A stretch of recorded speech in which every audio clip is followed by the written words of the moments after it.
മോനെ രാവിലെ എഴുന്നേറ്റ് ഓടാൻ പോണം, സൂര്യ നമസ്കാരമൊക്കെ ചെയ്യണമെന്ന് വിചാരിച്ച് രാത്രി കടന്നതാടാ. പക്ഷെ രാവിലെ എഴുന്നേറ്റപ്പോ പിന്നെ മടി അങ്ങ് ശിരസിലെത്തി നിൽക്കുമായിരുന്നടാ.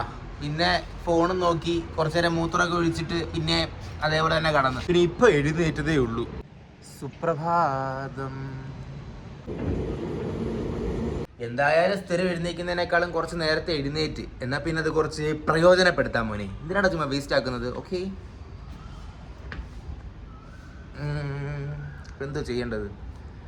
എടാ മോനെ, നമ്മളെ സ്റ്റാർട്ട് ചെയ്യാം. ഇന്ന് മുതൽ അങ്ങ് സ്റ്റാർട്ട് ചെയ്യാം. ഓക്കെ, ഫസ്റ്റ് ഡേ തന്നെ അങ്ങ് മൂർധന്യാവസ്ഥയിലൊന്നും നമുക്ക് ചെയ്യാൻ പറ്റത്തില്ല. അതുകൊണ്ട് തുടക്കത്തിൽ സൂര്യനെ നോക്കി ചെറുതായിട്ടൊരു നമസ്കാരം പറയാം.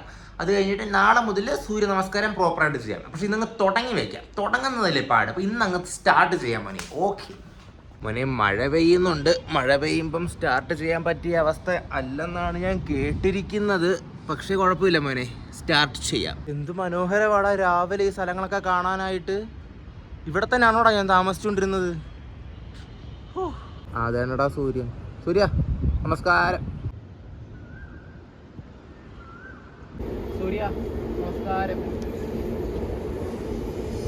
ഇന്നിത്ര മതിയടാ സുശ്രാ.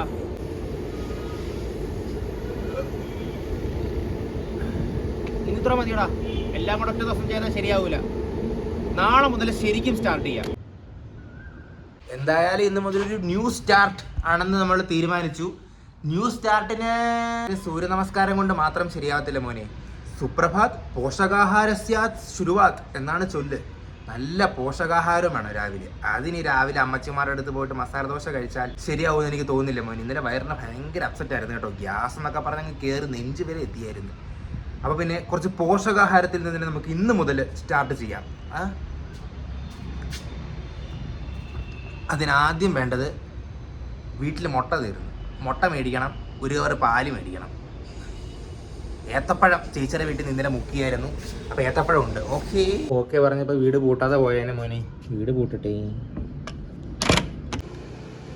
2 എടുക്കാം മോനെ. രാവിലെ എഴുന്നേൽക്കുമ്പോൾ തന്നെ എന്തൊരു പോസിറ്റിവിറ്റി ആടാ. മണത്തിന് വരെ ഒരു വ്യത്യാസം. അപ്പം നിങ്ങൾ വിചാരിക്കും സമയം 5:30 6 മണിയോ വല്ലതും ആണെന്ന്. അല്ല മോനെ, 7:30 പക്ഷെ 7:30 തന്നെ ഇത്രയ്ക്ക് വ്യത്യാസം. അപ്പം 5 മണിക്കുമ്പോൾ എന്ത് വ്യത്യാസമായിരിക്കൂടാ. നല്ല പോലെ വേവണേടാ. ഇജാതി മോനെ, ഒന്നും പറയാനില്ല. എന്നെ വിശ്വസിക്കത്തില്ലായിരിക്കും. എൻ്റെ ബ്രേക്ക്ഫാസ്റ്റിൻ്റെ പാത്രം കണ്ടിട്ട് ഞാൻ തന്നെ 1 മിനിറ്റ് ഇങ്ങനെ അറ്റൻഷനായിട്ട് നിന്ന് അഭിമാനം വന്നിട്ട്. എന്ത് സാധനമാടാ ഇപ്പം കണ്ടത്. മോനെ ഈ പോഷകാഹാരം എത്ര ദിവസം കണ്ടിന്യൂ ചെയ്ത് പോകാൻ പറ്റുമെന്ന് അറിയത്തില്ല കേട്ടോ. എന്നാലും മാക്സിമം എല്ലാ ദിവസവും ഈ പരിപാടി ചെയ്യാൻ നോക്കാടാ. സൂര്യനെ നോക്കി സൂര്യനെ നോക്കി നമസ്കാരം, പിന്നെ കുറച്ചു നേരം വാമപ്പ്, പിന്നെ പയ്യെ പുഷപ്പ്, പിന്നെ ഓട്ടം, പിന്നെ ജിമ്മ്, അങ്ങ് എല്ലാം അങ്ങ് ചെയ്യും. സംസാരിച്ച് സമയം പോലെ അറിഞ്ഞല്ലോ മോനെ. എന്നാൽ പിന്നെ ഞാൻ പോകാനുള്ള തയ്യാറെടുപ്പ് എടുക്കട്ടെ. അപ്പോൾ ശരി മോനെ, നാളെ കാണാം.